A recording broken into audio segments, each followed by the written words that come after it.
Eu queria convidar os irmãos a abrirem aí suas Bíblias em 1 Coríntios capítulo 14. 1 Coríntios capítulo 14. No último domingo, então, nós falamos pela manhã sobre 1 Coríntios 12, o capítulo 12, falando sobre os dons do Espírito Santo. E à noite, nós trouxemos uma palavra sobre 1 Coríntios 13, falando sobre o amor, como o dom supremo, enfim, explicando algumas coisas sobre isso, compartilhando com os irmãos. Mas eu queria fechar, digamos assim, essa sessão, fechar esse assunto, ainda aqui em 1 Coríntios 14, falando sobre ainda os dons do Espírito, a questão da ordem no culto também. E aqui nós vamos, então, ver algumas coisas. Como eu já havia dito domingo passado, o texto ele é, na sua maioria, muito claro, muito objetivo, poucas coisas que se precisa explicar num texto como esse. Então, são poucas coisas mesmo aqui que precisam de uma explicação maior. Então, eu queria compartilhar com os irmãos, mas de antemão relembrar aquilo que falei no domingo passado, que nós como batistas, que somos, denominação batista, uma denominação histórica, uma das primeiras a chegar aqui no Brasil, uma denominação já há mais de 100 anos, presente aqui no Brasil, nós temos como princípio, um dos princípios batistas é exatamente a questão de que a Bíblia é a nossa única regra de fé e de prática. Então, tudo que nós cremos e que nós praticamos, que nós fazemos, está baseado na Bíblia. E temos outros princípios também, e como a gente diz, regras de interpretação da Bíblia, e uma delas é que a Bíblia, não sei se eu falei sobre isso, mas a Bíblia interpreta a própria Bíblia. Isso é uma regra da hermenêutica, da interpretação bíblica. Quando a gente estuda no seminário, a gente aprende isso. A Bíblia é suficiente, a Bíblia interpreta a própria Bíblia. Nós usamos algumas ferramentas, dicionário bíblico, dicionário grego, hebraico e outras ferramentas, sim, mas todas elas estão baseadas na Bíblia. Não pode fugir dos princípios da palavra de Deus. Então, a Bíblia interpreta a própria Bíblia. E aí eu estou dizendo isso por quê? Porque às vezes as pessoas, e a gente viu isso, quem acompanhou os grupos da igreja, e eu estou sendo bem objetivo aqui, algumas pessoas, há umas 2 semanas atrás, as pessoas colocaram, e qual é a posição da igreja? A posição da igreja é a posição bíblica. É a posição que nós temos, como eu disse, há mais de 100 anos só no Brasil, que nós como batistas temos a posição bíblica para todo e qualquer assunto. Agora, de tempos em tempos, a gente tem que estar relembrando e ensinando isso, até para que pessoas novas, pessoas que vêm chegando às nossas igrejas batistas, também tenham esse entendimento de qual é o posicionamento da igreja diante de alguns assuntos, ou de todos os assuntos, mas principalmente em relação a essa questão doutrinária. Então, nosso posicionamento é bíblico, como eu disse domingo passado. Você abre lá o site da Convenção Batista Brasileira e está lá a declaração doutrinária da Convenção Batista Brasileira. Para cada afirmação que está ali, da mais simples, desde aquela quem é Deus, qualquer coisa simples você pensar, tem lá uma série de versículos, de textos bíblicos mostrando por que nós cremos dessa forma, por que assim nós pregamos, por que assim nós ensinamos. E aqui agora em 1 Coríntios 14, o apóstolo Paulo, continuando nesse assunto dos dons espirituais, ele vai falar sobre, não sei se na sua Bíblia tem o título aí acima do versículo 1, na minha tem aqui, ele diz, já tem um títulozinho aí que diz, o dom de profecia é superior ao de línguas. Então vamos ver o que é que ele fala a respeito disso. Sigam o amor e procurem com zelo os dons espirituais, principalmente o de profetizar. Ele acabou de falar sobre o amor no capítulo 13 e agora ele inicia o capítulo 14, onde ele vai detalhar sobre isso. E ele diz, olha, sigam o amor e procurem com zelo, com cuidado, os dons espirituais, principalmente o de profetizar. Nós entendemos que o dom de profetizar é o dom de pregar a palavra de Deus, é o dom de compartilhar a palavra que vem da parte de Deus, a mensagem de Deus para o seu povo. Lembre dos profetas do Antigo Testamento, eles traziam uma mensagem de Deus para o povo. Uma das características principais do ministério dos profetas, além de trazer a mensagem de Deus, era também o de, muitas vezes, denunciar, apontar o pecado do povo e trazer essa mensagem de que o povo estava se desviando dos caminhos de Deus e voltar, se arrepender e voltar ao propósito, aos propósitos, aos planos de Deus. Você vai ver várias mensagens dos profetas alertando o povo que estava se distanciando de Deus para que voltassem para Deus, para que se arrependessem e voltassem para Deus. É claro que no ministério profético existia a questão de acontecimentos futuros, as profecias de coisas que ainda iriam acontecer. Mas nem todos os profetas tiveram, digamos assim, esse dom, ou tiveram essa característica na sua mensagem. Porque quando a gente fala de profeta, profecia, vem logo à nossa mente, né?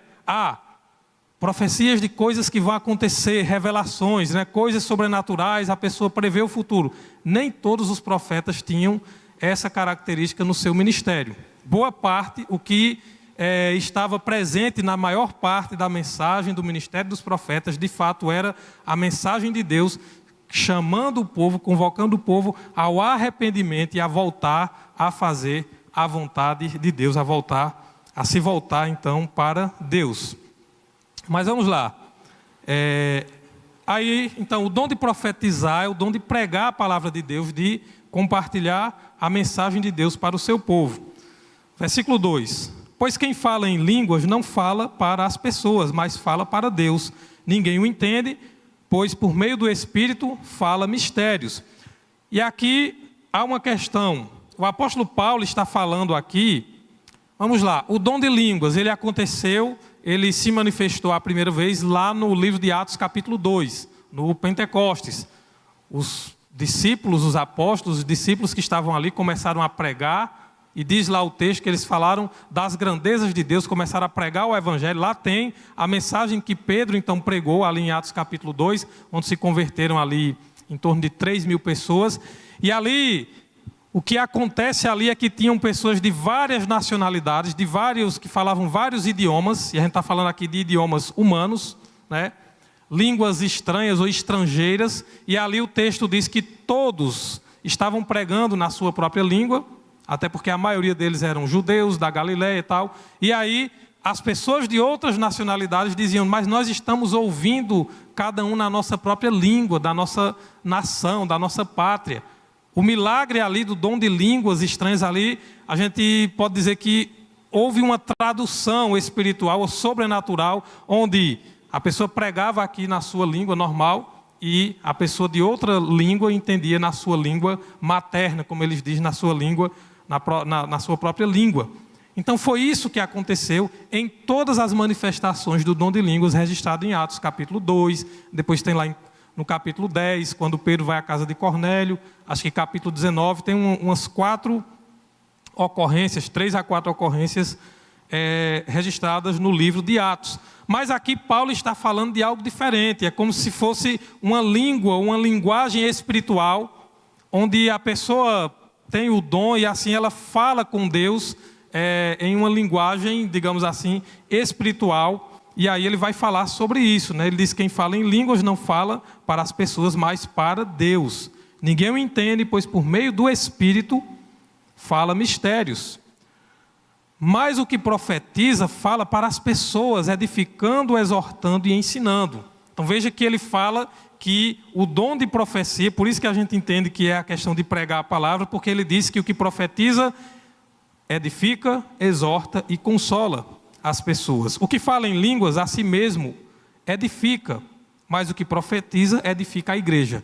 Lembrem que eu falei domingo passado, os dons espirituais, um princípio, algo importantíssimo que a gente não pode esquecer. Os dons são concedidos pelo Espírito Santo para a edificação da igreja. Não é para edificação minha, não é para edificação pessoal, não é para destacar ou para colocar em evidência a pessoa que tem o dom, mas é para edificar a igreja. É o que ele está dizendo aqui. Quem fala em línguas a si mesmo edifica, mas o que profetiza edifica a igreja.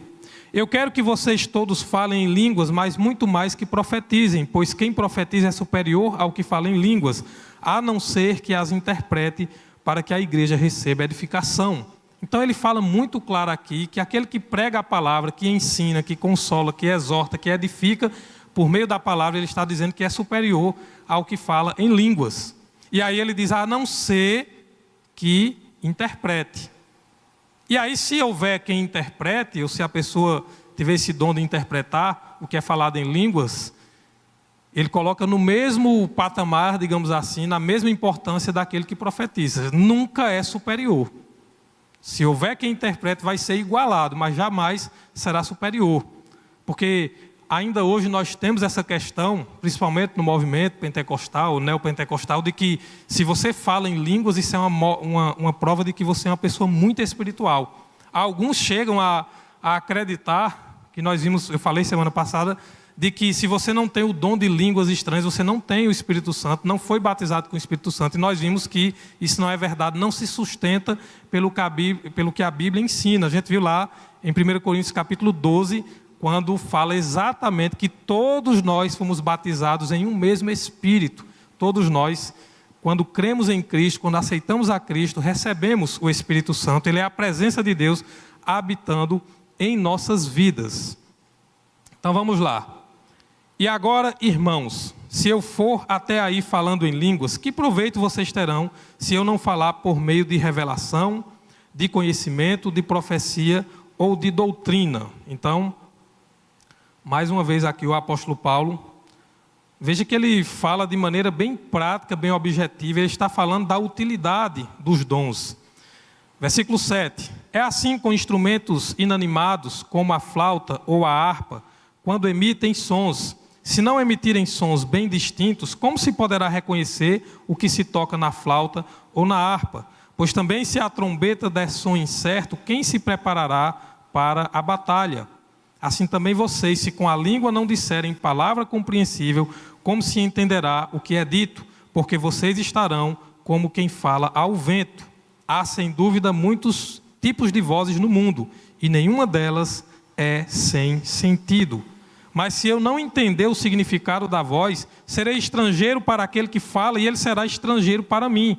Assim também vocês, visto que desejam dons espirituais, procurem progredir para a edificação da igreja. Então ele fala de algo muito simples aqui. Ele compara com os instrumentos musicais, com a trombeta que convocava os soldados para a batalha. Se eu pegar um violão desse e começar a tocar, ninguém vai cantar, porque eu não vou conseguir tocar uma nota sequer aqui, porque eu não sei tocar. Então vai sair um som estranho que ninguém vai entender e é impossível. Então tem que ser um som compreensível, que aí você, quando começa a pessoa aqui a tocar, você já sabe até muitas vezes qual é o louvor, qual é a música que vai ser tocada. Então é da mesma forma, se a gente começar a falar aqui coisas que ninguém entende, qual vai ser o proveito, qual vai ser a edificação para a igreja? E ele diz, olha, progridam, avançam, visando a edificação da igreja. Versículo 13. Por isso, quem fala em línguas, ore para que as possa interpretar. Porque se eu orar em línguas, o meu espírito de fato ora, mas minha mente fica infrutífera. Veja que ele não está dizendo que não existe o dom de línguas, ou que ele não é importante, mas ele está colocando as coisas no lugar e dizendo, olha, se não houver interpretação, então não há edificação da igreja. Então não vai ser algo frutífero, não vai ser algo que realmente vai produzir algo de importante para a igreja. Continuando, versículo 15. Que farei então? Vou orar com o espírito, mas também vou orar com a mente. Vou cantar com o espírito, mas também vou cantar com a mente. Se você louvar apenas em espírito, como o não instruído poderá dizer o amém, depois da oração de agradecimento que você fez? Porque ele não entende o que você diz. A sua oração de agradecimento pode ser muito boa, mas o outro não é edificado.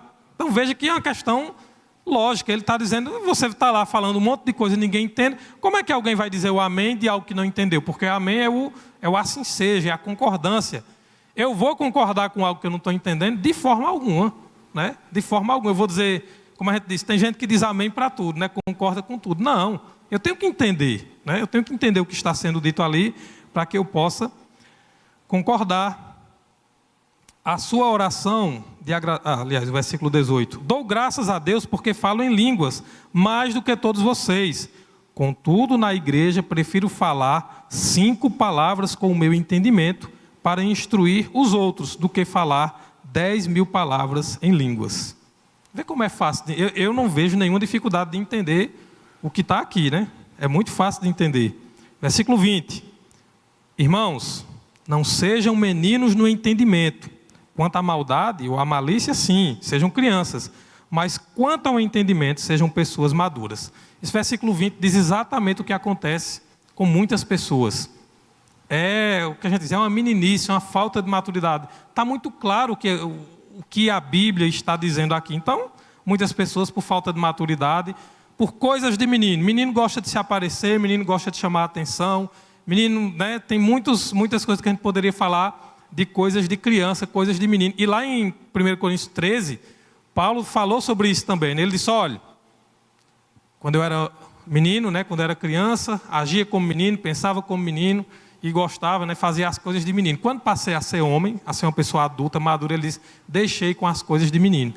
Ele está falando espiritualmente. A gente tem que amadurecer, a gente precisa amadurecer e progredir e avançar e não ficar feito criança, né, como eu disse domingo passado, feito menino buchudo, menino birrento, e aí é por isso que muitas confusões acontecem, porque as pessoas agem como crianças, né? Então, é isso que ele chama a atenção aqui. Versículo 21. Na lei está escrito, falarei a este povo por meio de homens de outras línguas e por meio de lábios de outros povos, e nem assim me ouvirão, diz o Senhor.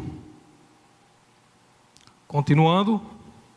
Portanto, as línguas constituem um sinal não para os que creem, mas para os que não creem. A profecia, no entanto, não é para os que não creem, e sim para os que creem. Assim, se toda a igreja se reunir no mesmo lugar e todos se puserem a falar em línguas, no caso de entrarem pessoas não instruídas ou não crentes, será que não vão dizer que vocês estão loucos? Porém, se todos profetizarem e entrar ali um não crente ou não instruído, ele será convencido por todos e julgado por todos. Lembrem que lá em Atos capítulo 2, as pessoas ainda chegaram a dizer que os que estavam ali a falar em outras línguas poderiam estar embriagados, né? Se esses homens estão embriagados a essa hora do dia, né? Mas por que é que não ficou, digamos assim, entenderam que não se tratava de pessoas embriagadas, de pessoas bêbadas? Quando as pessoas disseram, não, eles estão falando das grandezas de Deus, porque cada um de nós está entendendo na sua própria língua. Porque houve entendimento, porque as pessoas entenderam o que estava sendo dito. Se não houvesse quem entendesse, eles iam passar por bêbados mesmo, porque ia ser uma confusão. Mas como as pessoas entenderam, disseram, não, peraí, né? Eles estão falando porque a gente está entendendo cada um na própria língua. E aí, ele vai dizer aqui no versículo 24, porém se todos profetizarem, eu já li o 24. Ele está dizendo que se todos profetizarem, a pessoa não crente ou não instruída ali, ela vai ser convencida, porque lembre, o Espírito Santo disse Jesus que ele é quem convence do pecado, da justiça e do juízo. Então, quando a pessoa entende a mensagem, entende o que está sendo falado, ela vai ser convencida, o Espírito Santo vai tocar no seu coração e isso vai produzir arrependimento, isso vai produzir então frutos na vida das pessoas. Versículo 25. Os segredos que ele tem no coração se tornarão manifestos, e assim, prostrando-se com o rosto em terra, adorará a Deus, testemunhando que Deus está de fato no meio de vocês. Vai haver conversão, vai haver arrependimento, vai haver transformação na vida das pessoas, se elas entenderem o que está sendo dito, o que está sendo pregado, o que está sendo ensinado. Continuando, versículo 26. Aqui ele vai falar da necessidade de ordem no culto. Veja, o que fazer então, irmãos? Quando vocês se reúnem, um tem salmo, outro tem um ensino, esse traz uma revelação, aquele fala em línguas, e ainda outro faz a interpretação. Que tudo seja feito para a edificação. Um detalhe aqui, sempre que ele fala do dom de línguas, junto a ele fala da interpretação. Sempre que ele fala, a interpretação está junto. Ou seja, se fala em línguas, ore para que interprete ou que tenha outra pessoa que interprete. Então, no caso de alguém falar em línguas, que não sejam mais do que 2, ou quando muito 3, e isto sucessivamente, e haja alguém que interprete. Então ele é muito claro, né? Ele está dizendo que quando eles se reunissem, isso é o culto coletivo que ele está falando aqui, ele diz que seja tudo para a edificação. E aí, alguém fala em línguas, um, dois, no máximo três, e que haja quem interprete. E ele ainda diz que fale sucessivamente, ou seja, é um após o outro. Não é os três ao mesmo tempo, não. É um após o outro. Imagine 30, 40, 50, todo mundo falando em línguas, ninguém interpretando, a confusão que não é. Mas o texto bíblico aqui é muito claro. Então, vocês batistas, aquelas coisas, né? Não acreditam na manifestação do Espírito Santo, nos dons do Espírito, no dom de línguas, nós acreditamos. Agora, nós não acreditamos que os dons do Espírito, que as manifestações do Espírito Santo, elas são diferentes do que está na Bíblia, na palavra que foi inspirada pelo próprio Espírito Santo. Seria uma contradição, né? O Espírito Santo inspirou homens, servos de Deus, a escrever as palavras de Deus. A própria Bíblia diz isso, homens santos foram movidos, guiados pelo Espírito Santo de Deus, inspirados a escrever a palavra de Deus, e agora ele vai fazer coisas que contrariam o que ele mesmo inspirou. Seria uma contradição. E aí a gente aprende que, quando a gente está estudando sobre interpretação bíblica também, que baseado na própria Bíblia, que a Bíblia não entra em contradição. Ela é a inerrante, a perfeita palavra de Deus. Não há contradição nela. A Bíblia, ela é a palavra de Deus revelada a nós e não há contradição de forma alguma. Então nós cremos nos dons do Espírito Santo, inclusive na existência do dom de línguas, agora, de acordo com o que a palavra de Deus nos ensina. Versículo 28. Mas não havendo quem interprete, fique calado na igreja, falando consigo mesmo e com Deus.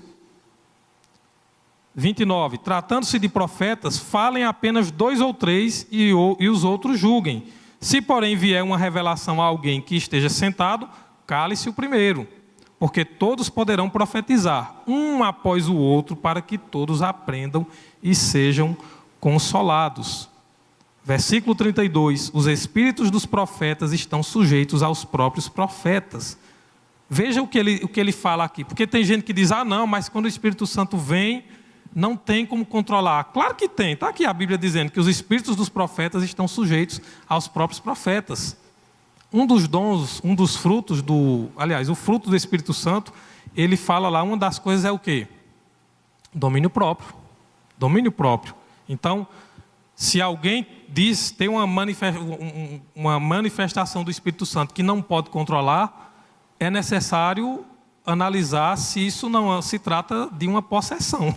Eu já presenciei uma vez num culto, tinha uma pessoa que começou pulando aquela coisa, falando em línguas, tudo, e achei interessante nesse dia, isso faz muito tempo, muitos anos, e era um culto que tinha muita gente, e o pessoal começou, já estava no final aquela coisa, daqui a pouco, aí muita gente saiu, eu fui um dos que saí, estava lá fora, né, era em uma igreja pentecostal, e aí depois, eu já vi uma confusão, o pessoal correndo e tudo, não, agora já estão orando para expulsar o demônio, porque o que começou com a manifestação do Espírito Santo, agora já era, já tem que orar ali para expulsar. Então veja, foi uma confusão, né? Mas eu não estou dizendo que sempre, não estou julgando aqui, mas veja, não existe manifestação do Espírito Santo que vai tirar a pessoa das suas faculdades mentais, da sua consciência de forma alguma. Porque ele está dizendo aqui, os espíritos dos profetas estão sujeitos aos próprios profetas. Em Romanos 12, ele fala lá do nosso culto racional. E aqui ele falou, né? Orarei com o espírito, mas também com a mente. A pessoa está sempre consciente. Versículo 33, porque Deus não é Deus de confusão, e sim de paz, como em todas as igrejas dos santos. Então ele está dizendo que Deus não é Deus de confusão. Tudo que causa confusão, que não traz paz, irmãos, não é de Deus. É algo... ou vem do maligno mesmo, ou vem da nossa carne, do ser humano. E aí, é como a gente diz, o maligno também está no bolo, né? Ele pega carona porque o que ele quer é justamente semear confusão, semear discórdia, semear divisões no meio da igreja, do corpo de Cristo, do povo de Deus. Deus não é Deus de confusão, e sim de paz, como em todas as igrejas dos santos. Está muito claro aqui. Para a gente concluir, na reta final já, versículo 34... esse é polêmico também, né?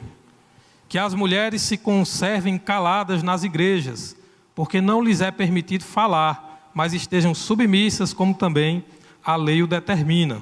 Se, porém, querem aprender alguma coisa, perguntem em casa ao seu próprio marido, porque para a mulher é vergonhoso falar na igreja. Por acaso a palavra de Deus se originou no meio de vocês, ou será que ela veio exclusivamente para vocês? Se alguém se considera profeta ou espiritual, reconheça que é mandamento do Senhor que estou escrevendo para vocês. De maneira bem rápida, irmão, essa questão das mulheres falarem na igreja. Primeiro, tanto no português como no grego, que é o texto original, a palavra usada aqui foi traduzida como falar, ela significa várias coisas. Falar pode ser falar, como pregar, como estar à frente, como falar sobre qualquer assunto, falar como no cotidiano, como uma conversa, então significa várias coisas. Mas, à luz do contexto histórico da época, né, então, o que é que nós podemos entender aqui? Paulo não está proibindo que as mulheres, então a mulher não pode pregar, não pode ensinar. Não é isso. Queria pedir que colocasse aí na projeção 1 Coríntios 11, 5. Se eu não me engano é 1 Coríntios 11, 5. Coloca aí esse versículo, 1 Coríntios 11, 5.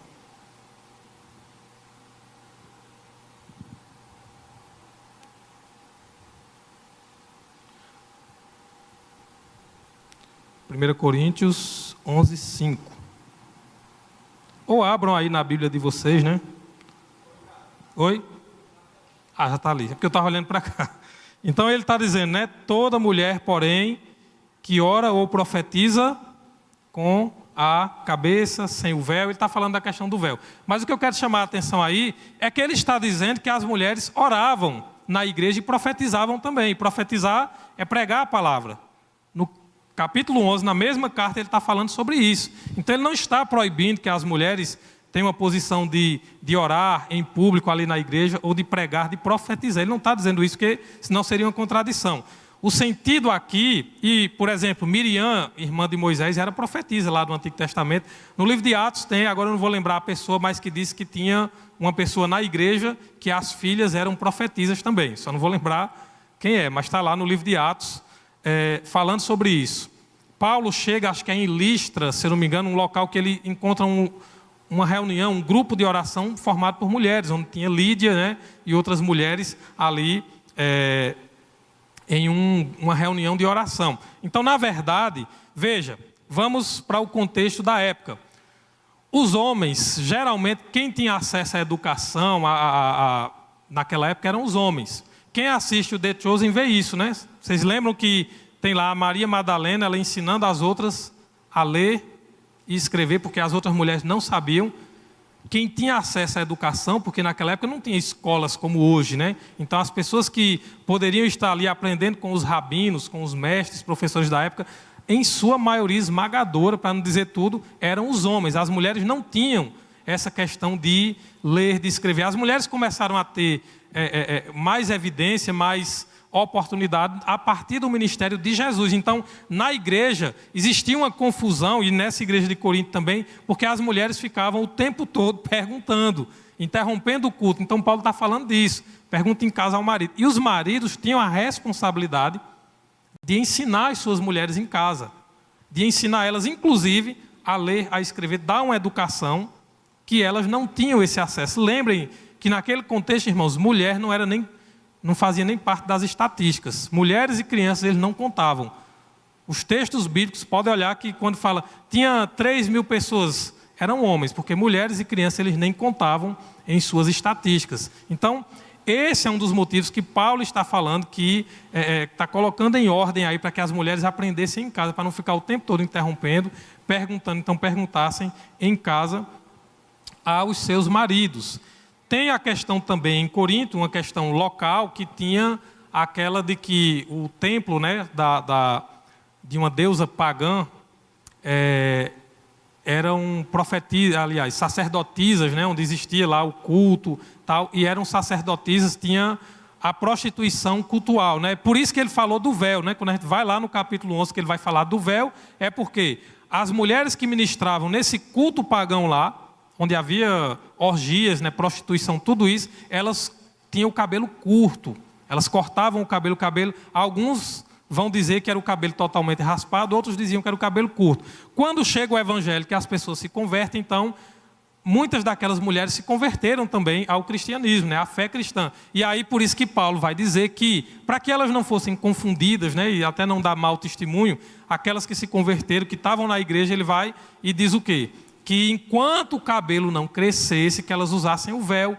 Mas depois ele diz, quando o cabelo crescer, não precisar mais do véu, porque ele diz, Deus deu o cabelo em lugar de véu. Então, por isso que não precisa usar véu, né? Tem igrejas, ainda hoje, que criou-se uma doutrina, uma coisa que tem que usar o véu, por uma má interpretação desse texto, que eu não vejo dificuldade de entender o que Paulo escreveu ali. Então, também essa questão lá em Corinto de que as mulheres não falassem, não ensinassem tal, mas veja que no capítulo 11 ele diz que a mulher que ora, que profetiza tal, então elas tinham sim essas oportunidades também. Agora era um pouco mais resumido, até pela questão da cultura, né? Mas aqui ele não está proibindo, né? Como eu falei, era muito a questão mesmo de aprender em casa, com o marido e de haver ordem ali no culto. Versículo 37, só para a gente fechar, então veja que ele vai dizer, se alguém se considera profeta ou espiritual, reconheça que é mandamento do Senhor o que estou escrevendo para vocês, a respeito de tudo aqui que ele falou, do dom de línguas, dos dons espirituais, da ordem no culto, né? Então tudo ele está dizendo, olha, se você é profeta espiritual, reconheça que o que eu estou escrevendo é mandamento do Senhor. E se alguém o ignorar, será ignorado. Versículo 39. Portanto, meus irmãos, procurem com zelo o dom de profetizar e não proíbam que se fale em línguas. Ele não está dizendo que é para a gente proibir. Então a gente vai proibir falar em línguas. Não, não vai proibir de forma alguma. Mas ele está dizendo que seja de acordo com o que ele escreveu aqui, que a gente tenha isso como mandamento. Então, não existe esse argumento. Tem pessoas que às vezes dizem, você está limitando o agir do Espírito Santo. Não, meu irmão. Então Paulo limitou o agir do Espírito Santo? Não, ele está organizando, inspirado pelo Espírito Santo, que é assim que deve ser feito para que haja ordem e decência no culto e para que haja edificação da igreja e que o nome de Deus seja glorificado e que as pessoas sejam então edificadas e sejam abençoadas pelo ensino, a pregação da palavra de Deus. Então é isso que nós entendemos, é isso que nós compreendemos.